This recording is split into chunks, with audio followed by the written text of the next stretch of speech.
Sa pagluhod ni Kalingap Edo, Kalingap Dan may naalala, at ano naman kaya ito mga Kalingap, yan malalaman na natin yan mamaya.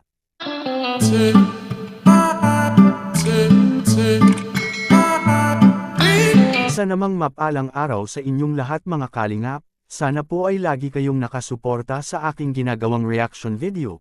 At kung nagustuhan po natin ang ganitong kwento, huwag po nating kalimutang mag-subscribe sa maliit na channel na ito, at paunawa ating tapusin ang kabuohang nilalaman nito. Siyempre huwag din nating kalimutang suportahan ang ama ng Kalingap na si Val Santos Matubang at Kalingap Rab. Sa pagluhod ni Kalingap Edo, Kalingap Dan may naalala, at ano naman kaya ito mga Kalingap?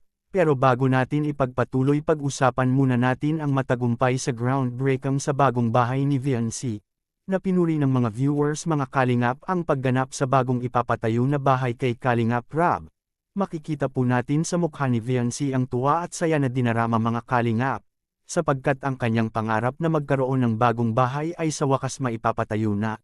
Kaya malaki ang pasasalamat kay VNC ngayon kay Kalingap Rab at sa mga sponsor kay VNC.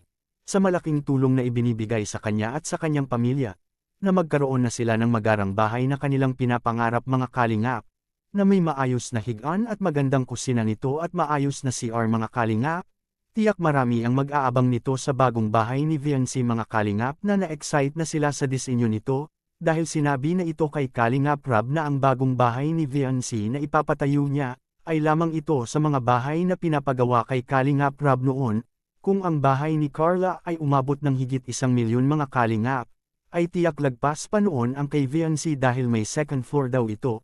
Kaya aabangan talaga ito ng mga fans at solid viewers na masisimula na ito mga Kalingap. Kabilang dapo naman, sa pagluhod ni Kalingap Edo Kalingap Dan may naalala at sino naman kaya ito. Alam kong marami ang kinilig sa eksena na ginagawa kay Kalingap Edo para kay VNC. Na may malaking surprise na nagaganap para kay VNC mga Kalingap. At umabot pa nga na lumuhad itong si Kalingap Edo sa harap ni VNC na nag-abot ng flowers. Tiyak na mapapatalon talaga tayo sa kilig ng dalawa mga Kalingap sa kanilang pinapakita sa mga manunood. Na ginulat na lang tayo kay Kalingap Edo na gawin niya iyon kay VNC. Iba pala kung dumiskart itong si Edo na to-do effort talaga para sa kanyang minamahal. Speaking lumuhad Kalingap Dan may naalala pala mga Kalingap.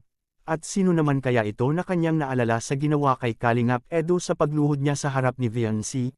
Well walang iba mga Kalingap kundi si Medeth lamang ang kanyang naalala nito. Dahil kung natatandaan pa natin na nagawa rin kay Kalingap Dan na luhumod sa harap sa kanyang minamahal mga Kalingap na si Medeth noon, na isa din tayong kinilig noon sa ginawa kay Sir Dan mga Kalingap.